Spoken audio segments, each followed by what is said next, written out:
कहते हैं कि जीवन में हर चीज की महत्वता, हर चीज की इंपॉर्टेंस उसकी सीमित मात्रा पर डिपेंड करती है। यानी कि अगर तुम पानी भी पी रहे हो तो सीमित मात्रा में पीना चाहिए। तुम बात भी कर रहे हो तो सीमित मात्रा में करनी चाहिए। अगर तुम कोई चीज खरीद रहे हो, बेच रहे हो, ले रहे हो, दे रहे हो, सीमित मात्रा में हुआ हर सौदा, सीमित मात्रा में हुई हर उपयोग आपकी उस चीज की वास्तविकता, उसकी नैतिकता को सिद्ध करती है। और आज का पाठ हमें मात्राओं के बारे में बता जाता है। खम्मा गणी साथियों, स्वागत है आप सभी का आपके इस नए YouTube चैनल पर, जहां मैं आपका सारथी बेरोजगारी के इस महारण क्षेत्र में एक बार फिर से आप सभी की सफलता के रथ को बड़ी मजबूती से थामे हुए एक खूबसूरत से और नए सेशन के साथ आपके बीच में एक बार फिर से हाजिर हो चुका हूं। और आज हम बात कर रहे हैं डिटरमाइनर्स पर। डिटरमाइनर्स कह दो, डिटरमिनर्स कह दो और डेटरमिनर्स कह दो, बात एक ही है क्या उस पर हम चर्चा कर लेते हैं। पहले तो मैं बता दूं आपको कि डिटरमिनर्स जो हैं एक तरह से मॉडिफायर्स ऑफ नाउन होते हैं। क्या होते हैं ये? मॉडिफायर्स ऑफ नाउन, यानी कि ये नाउन को मॉडिफाई करने वाले एलिमेंट होते हैं। क्या होते हैं? नाउन को मॉडिफाई करने वाले एलिमेंट्स होते हैं। डिटरमिनर्स, मॉडिफायर्स ऑफ नाउन, ये नाउन के मॉडिफायर्स होते हैं, यानी कि ये नाउन को मॉडिफाई करते हैं, यानी उसकी विशेषता बताते हैं। लेकिन भैया, नाउन की विशेषता तो विशेषण बताते हैं ना। फिर ये तो मैंने आपको कहा था, मैंने क्या कहा था कि एडजेक्टिव के घर से दो भाई अलग हुए, विशेषण के घर से दो भाइयों को अलग किया गया। एक का नाम था आर्टिकल, एक का नाम था डिटरमिनर। तो डिटरमिनर और आर्टिकल दोनों के दोनों एडजेक्टिव का ही पार्ट होते हैं मेरे भाई। ये विशेषण का ही पार्ट है। या मैं यूं कह दूं कि राम कहो या कृष्ण कहो, है दोनों विष्णु के अवतार, या आर्टिकल कहो या डिटरमिनर्स कहो, है दोनों एडजेक्टिव के अवतार। तो ये दोनों एडजेक्टिव ही है और ये दोनों काम भी एडजेक्टिव वाला ही करते हैं। आर्टिकल जहां सामान्य और विशेष की कैटेगरी में नाउन को बांटता है। भाई आर्टिकल क्या काम करता है?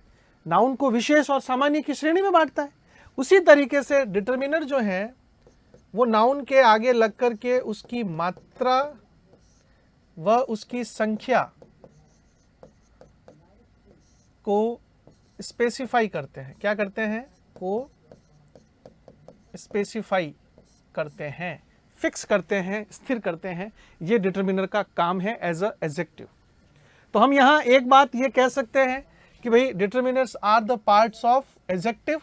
ये एक तरह से एडजेक्टिव का ही पार्ट हुआ कि नहीं हुआ? बताओ, है कि नहीं है? ये एडजेक्टिव का ही तो हिस्सा है और ये काम भी एडजेक्टिव की तरह ही करता है। ठीक है ना? ये एडजेक्टिव के ही मॉडिफायर्स हैं। तो हम क्या कहेंगे? Determiners are modifiers of noun, या हम यूं कह सकते हैं कि which modifies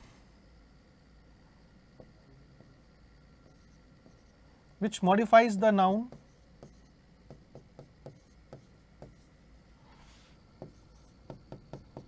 with a specific quantity and numbers। यानी कि यह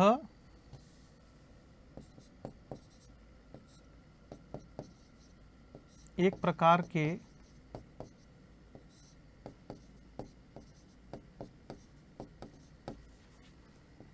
विशेषण ही होते हैं जो नाउन के पहले लगकर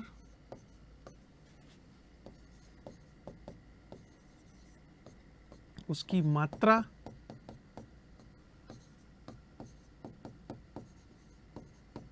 व संख्या को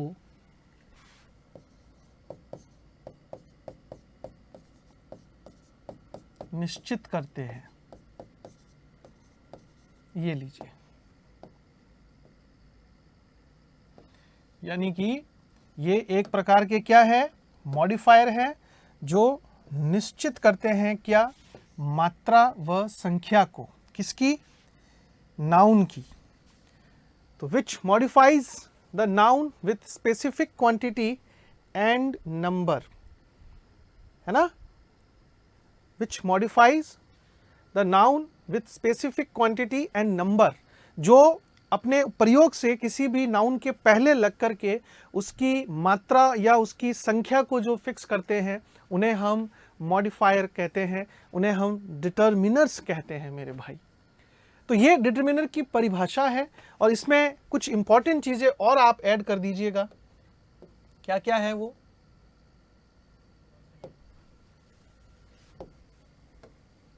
पहली बात तो ये कि यह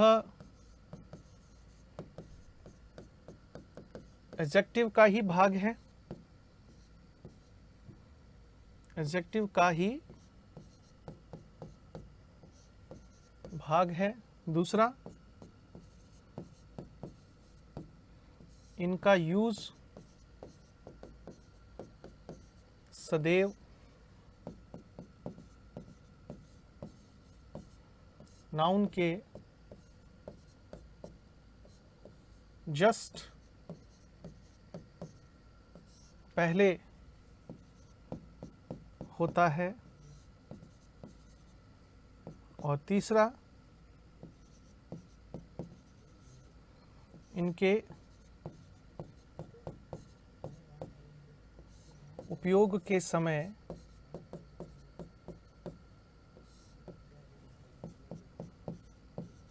नाउन सिंगुलर है या प्लूरल है,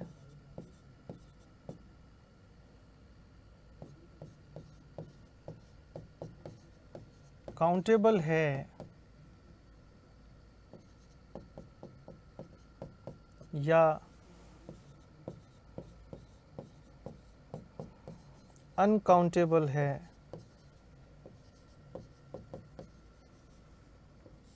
इसकी जानकारी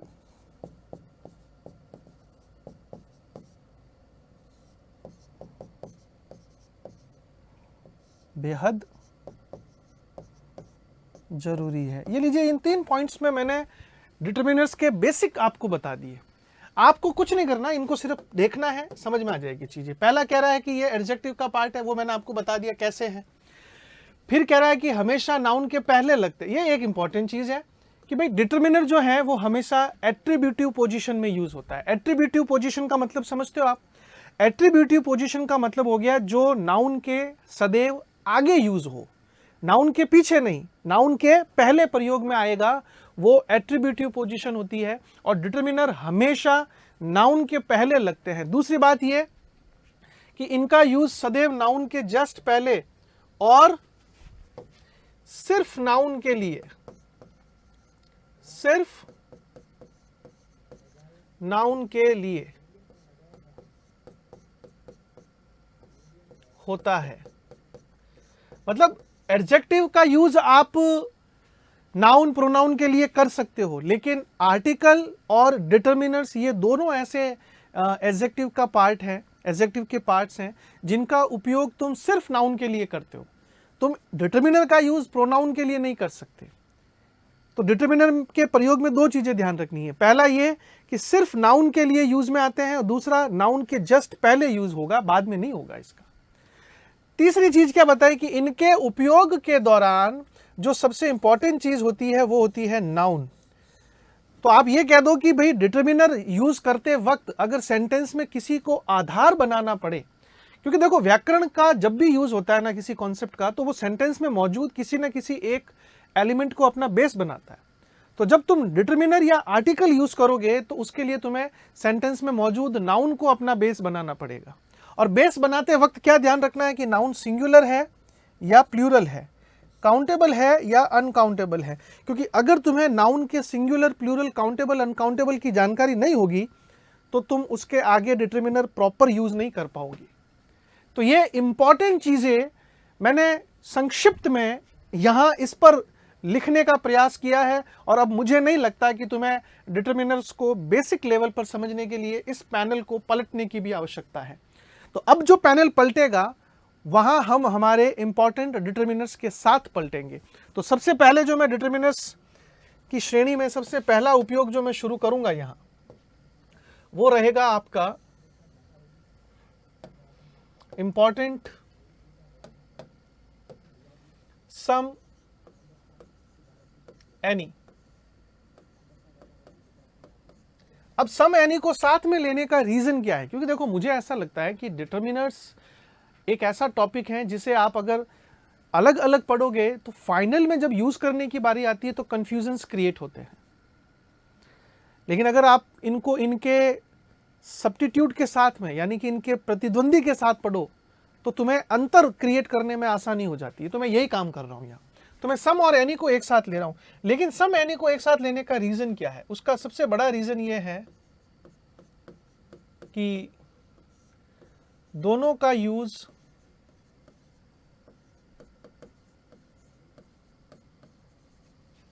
सिंगुलर व प्लूरल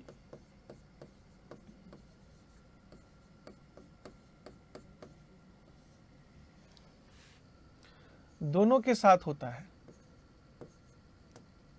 दोनों के साथ होता है।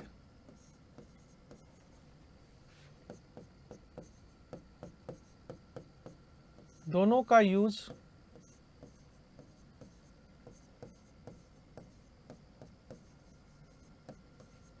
काउंटेबल व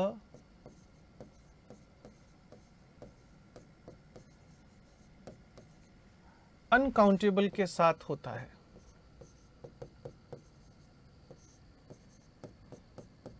तो देखो, यहां कंफ्यूजन्स क्या है?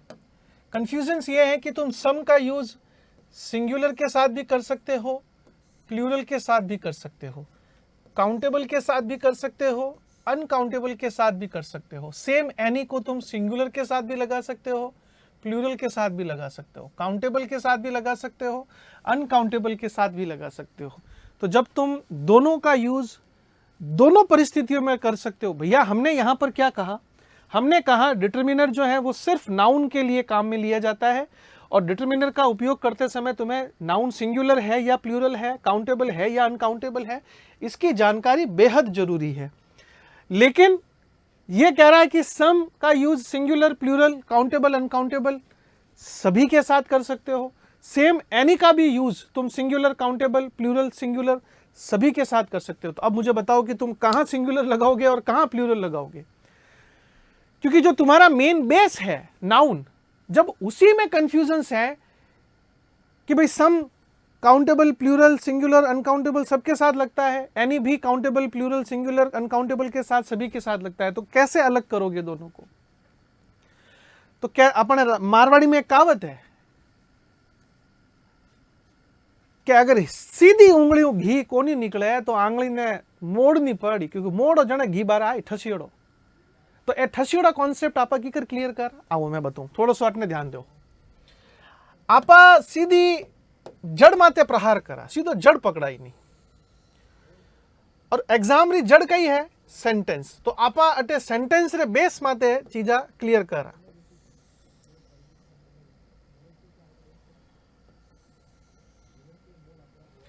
यहां अपन सेंटेंस के बेस पर चीजों को क्लियर करते हैं। देखो कैसे करें।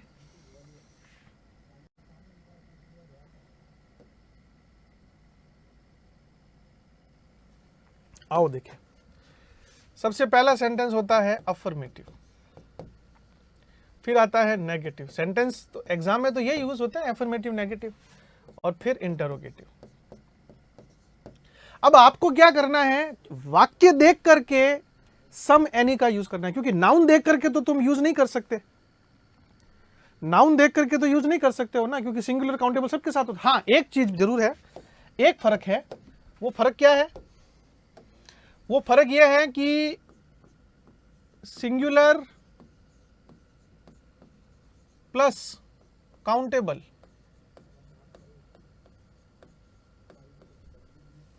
के साथ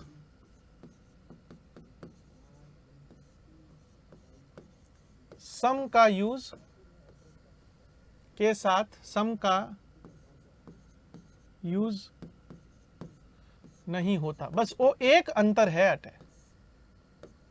कई अंतर है कि थे खाली एक जगह थाने छूट मिली कि सिंगुलर और काउंटेबल नाउन अगर है, यानी कि नाउन सिंगुलर भी है ना काउंटेबल भी है, तो उन्हें साथे सम नहीं लगा सको। जैसे बुक, तो अब आप बुक जो है नहीं आ सिंगुलर भी है काउंटेबल भी है, देखो तो इन्हें सागे अगर सम लगायो तो गड़बड़ है, तो सम कौन लागेला। बाकी तो कोई फर्क ही कोनी भाई, दो कटी लगाओ थे। तो आप क्या करा सीधो सेंटेंस पकड़ा, यानी सेंटेंस के बेस पर हम इसका यूज करेंगे। देखो सबसे इंपॉर्टेंट चीजें मैं लिखवा रहा हूं, ध्यान से सुनना। वाक्य अगर अफर्मेटिव है, वाक्य अफर्मेटिव है तो आपको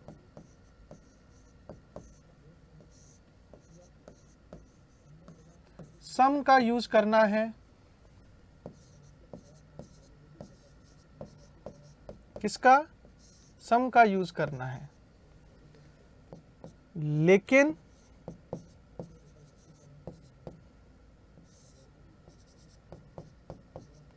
अगर वाक्य में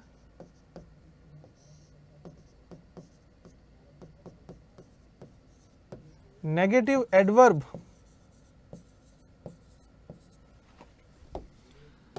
अगर वाक्य में negative adverbs rare, often, seldom,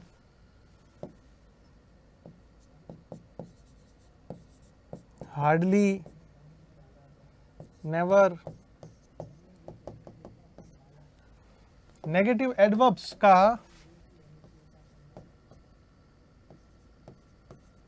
use हो तो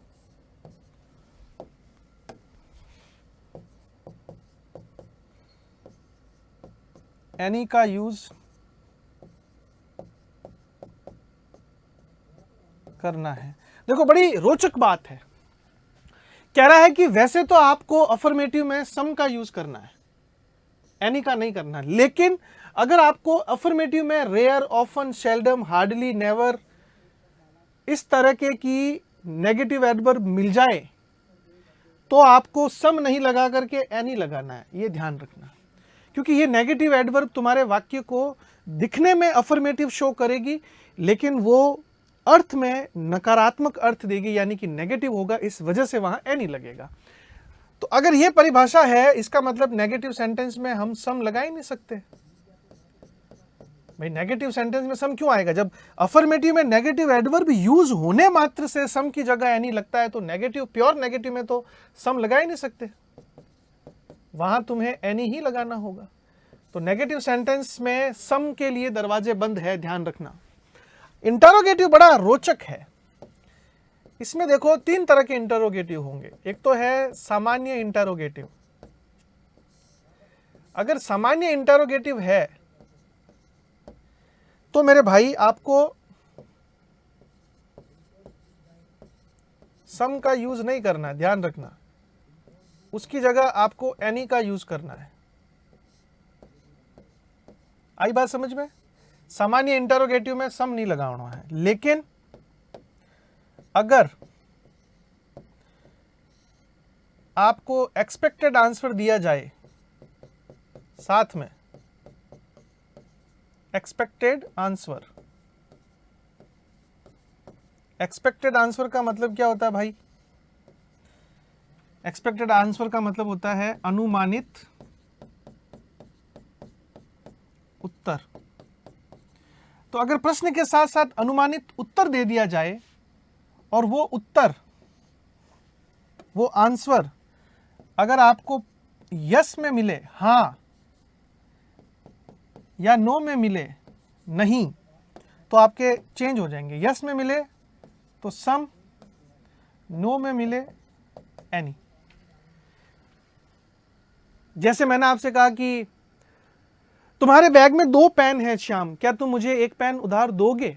अब तुमने ये वाक्य कह करके कि तुम्हारे बैग में 2 पेन है, तुमने अपने प्रश्न को अनुमानित यस में कर दिया कि तुमको दिख रही है 2 पेन है। एक्सपेक्टेड आंसर यस है, तुम कहोगे सम। लेकिन तुम कहोगे कि तुम्हारे पर्स में पैसे दिख तो नहीं रहे, लेकिन क्या तुम मुझे 500 रुपए उधार दोगे? मतलब अनुमानित आंसर है नो। तो जहां अनुमानित आंसर यस होता है वहां सम आएगा इंटरोगेटिव में, जहां अनुमानित आंसर नो होता है वहां इंटरोगेटिव में एनी आएगा। और एक तीसरा टाइप है जहां इंटरोगेटिव के माध्यम से हम 2 चीजें शो करते हैं, या तो रिक्वेस्ट या ऑफर। और इन दोनों के लिए हम लगाते हैं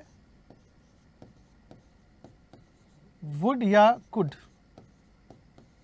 तो अगर प्रश्न के तौर पर तुम रिक्वेस्ट कर रहे हो या ऑफर कर रहे हो, जहां तुम्हें वुड या कुड का यूज करना पड़ रहा है, तो फिर तुम वहां सम लगाओगे। क्या लगाओगे? Some. Would you like some tea with me? इसलिए यह है तुम्हारा सम और एनी के बीच का अंतर। और मैं गारंटी लेता हूं कि अगर तुमने इस पैनल को बढ़िया तरीके से समझा, खूब सारे क्वेश्चंस के साथ समझा, तो तुम्हें सम एनी कहीं से पढ़ने की जरूरत नहीं है। अब इससे बड़ा तो तुमको और मैं क्या कहूं भाई।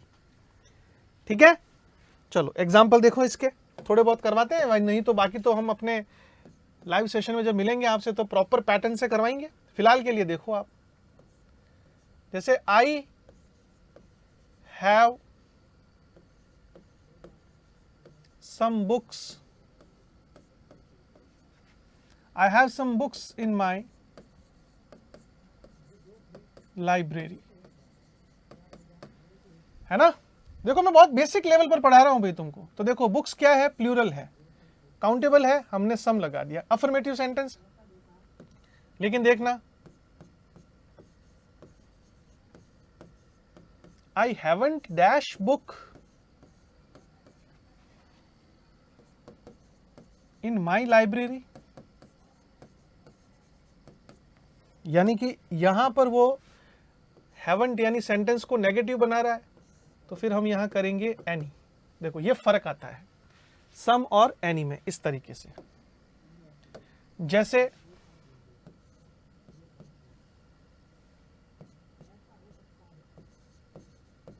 I saw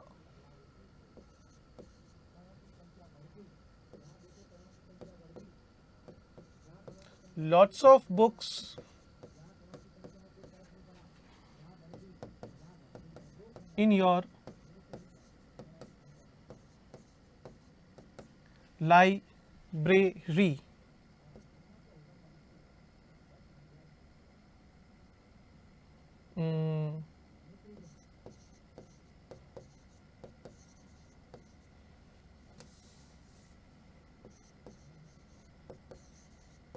Can you give me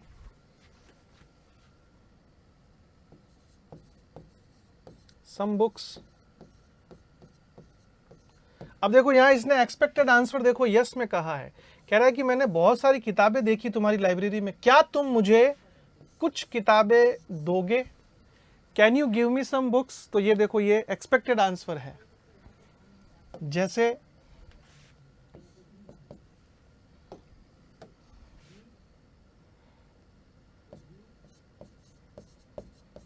there is not a single note in your pocket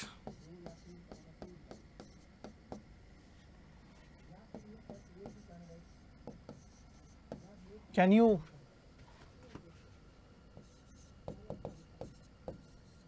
give me any rupees? अब ये देखो नेगेटिव दे रहा है, कह रहा है कि नॉट अ सिंगल नोट, तुम्हारे पॉकेट में there is not a single note in your pocket, तुम्हारे पॉकेट में एक भी सिंगल नोट नहीं है, क्या तुम, can you give me any rupees. तो ये देखो एक्सपेक्टेड आंसर यहां क्या है, यहां एक्सपेक्टेड आंसर है यस, तो हमने लिख दिया सम। यहां तुम्हारा एक्सपेक्टेड आंसर है नो, हमने लिख दिया एनी। तो इस तरीके से तुम्हें चीजों को समझना है, ध्यान से परखना है, फिर यूज करना है। इसके अलावा बाकी के जो यूजेस हैं वो तुम इजीली कर ही पाओगे, बस जो फर्क है वो यहां इनमें आता है बस, है ना। जैसे हमने कह दिया कि भाई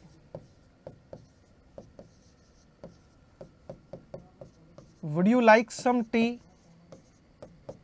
तो ये देखो ये ऑफर कर रहा है तुमको चाय, है ना, तो ये देखो वुड आया, तो ये सीधा सम का साथ में देगा।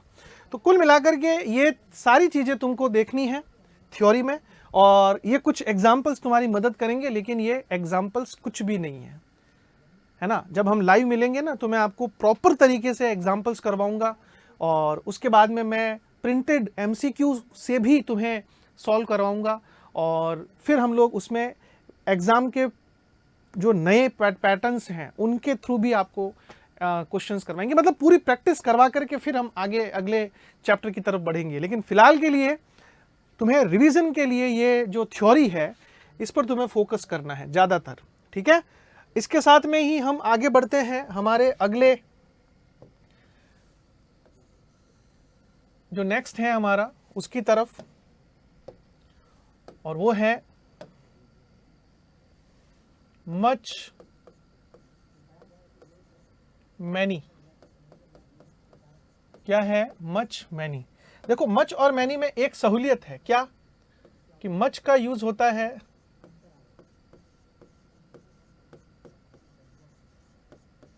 अनकाउंटेबल नाउन के साथ, और मैनी का यूज होता है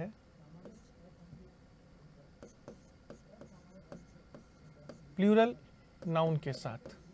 ये दोनों चीजें तुमको ध्यान रखनी है कि मैनी तभी लगेगा जब नाउन प्लूरल होगी, यानी सिंगुलर काउंटेबल के साथ में या अनकाउंटेबल के साथ में नहीं लगा सकते, और मच तब लगेगा जब तुम्हारी नाउन अनकाउंटेबल होगी, यानी काउंटेबल सिंगुलर या प्लूरल के साथ में मच नहीं आ सकता। तो फिर ये तो इजी हो गया ना भैया, इसमें तो कोई है ही नहीं। नहीं, इसमें भी प्रॉब्लम है। प्रॉब्लम देखो सब में है ना, प्रॉब्लम सब में है, लेकिन हर एक का हल भी है। ऐसा नहीं है कि किसी का हल नहीं है, हल सबका है।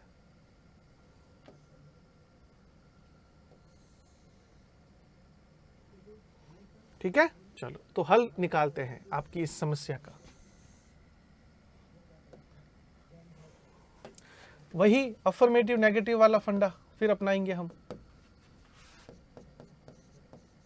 अफर्मेटिव नेगेटिव और इंटरोगेटिव। देखो कैसे, तो ध्यान रखना कि अगर तुम्हारा सेंटेंस अफर्मेटिव है तो मेरे भाई अफर्मेटिव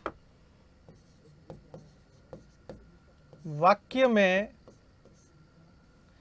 अफर्मेटिव वाक्य में मच मैनी का यूज नहीं होता, बल्कि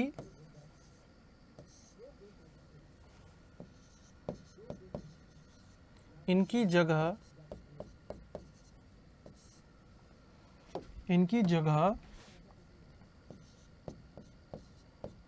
a lot of lots of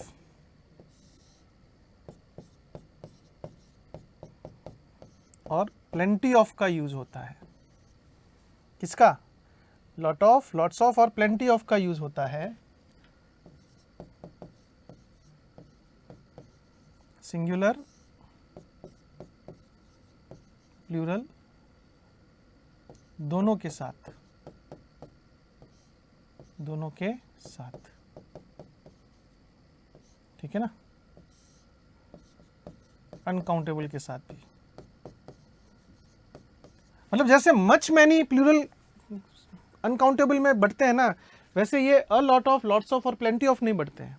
ये सभी के साथ में लगते हैं, बस इनके कुछ टेक्निकली यूज है, कुछ टेक्निकली तरीके से कहाँ लॉट ऑफ लगाना है, कहाँ प्लेंटी ऑफ लगाना है, ये जरूर ध्यान रखना होता है। लेकिन मुझे लगता है कि जो रीट है, पटवार है, एलडीसी है ना, या हमारे जो नीचे के जितने भी एग्जाम्स हैं ना, उसमें इतना डीप में नहीं जाता एग्जामिनर। लेकिन मैं किसी भी तरह की कोई कमी नहीं छोड़ना चाहता, तो मैं आपको, जब मैं प्रॉपर तरीके से आपको पढ़ाऊंगा ना, तो मैं आपको इनको भी अच्छे से बताऊंगा, एक एक बारीक बारीक तरीके से, ताकि आप पहचान जाओगे कि भाई अ लॉट ऑफ या लॉट्स ऑफ कहाँ लगाना है और प्लेंटी ऑफ कहाँ लगाना है। ठीक है ना। फिलहाल के लिए आपको यह ध्यान रखना कि इनका यूज मच मैनी के सब्स्टिट्यूट के तौर पर अफर्मेटिव सेंटेंस में किया जाता है। कहां? अफर्मेटिव सेंटेंस में। यानी कि हम यूं कह दे कि अफर्मेटिव सेंटेंस में मच मैनी नहीं आते हैं, इनकी जगह a lot of, lots of और प्लेंटी ऑफ का यूज किया जाता है। ये ब्रेकिंग न्यूज है आपके लिए, ध्यान रखना एक तरह से। जबकि अफर्मेटिव वाक्य में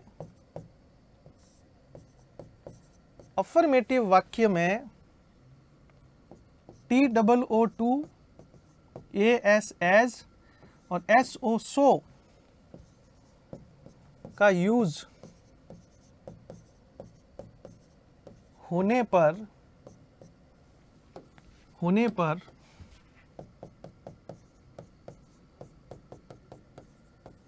मच मैनी का यूज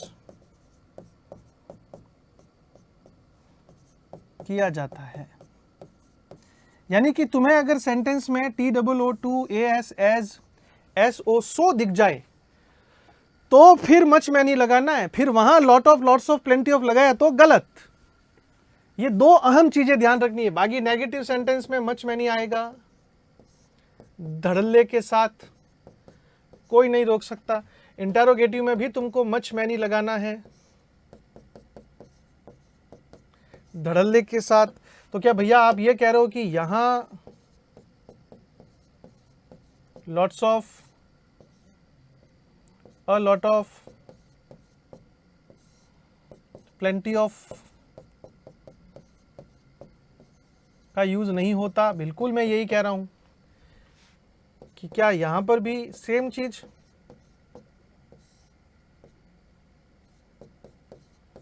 यहां पर भी सेम चीज है भैया।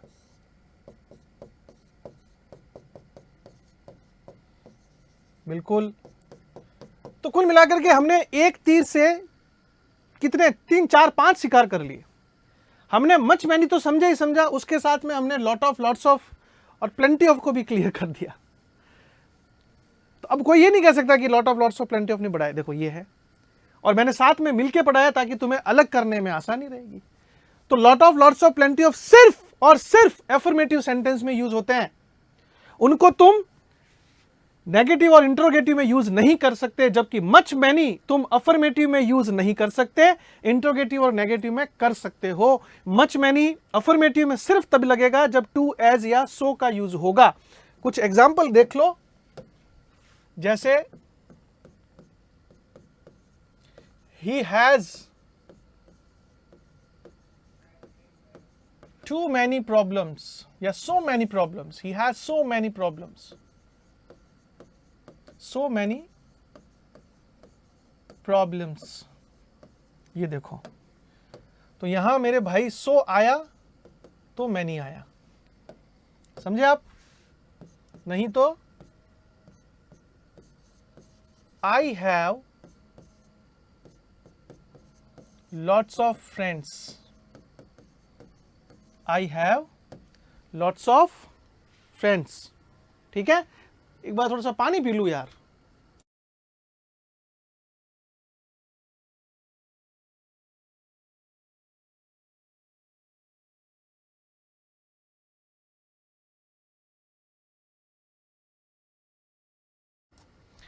ठीक है, तो अब ये देखो अफर्मेटिव है, तो हमने इसकी जगह क्या लगाया? Lots of. ठीक है ना। जैसे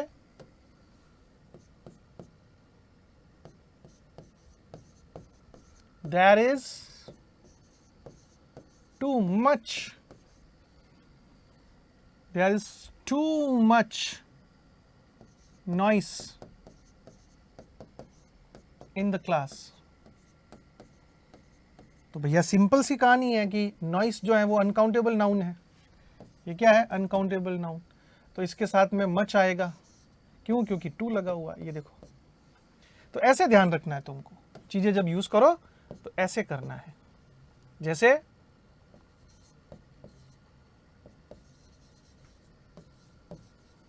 do you have,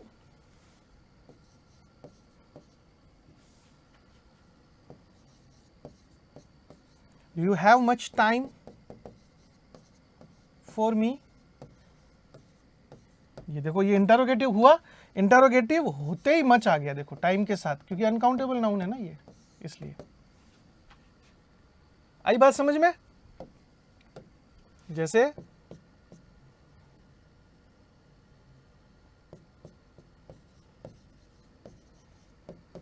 I haven't many shirts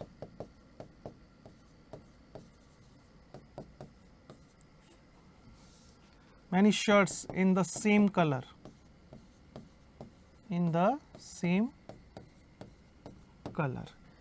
simple सी कहानी है कि वो haven't है, नेगेटिव है सेंटेंस, तो many आएगा, क्योंकि शर्ट्स जो है वो प्लूरल नाउन है।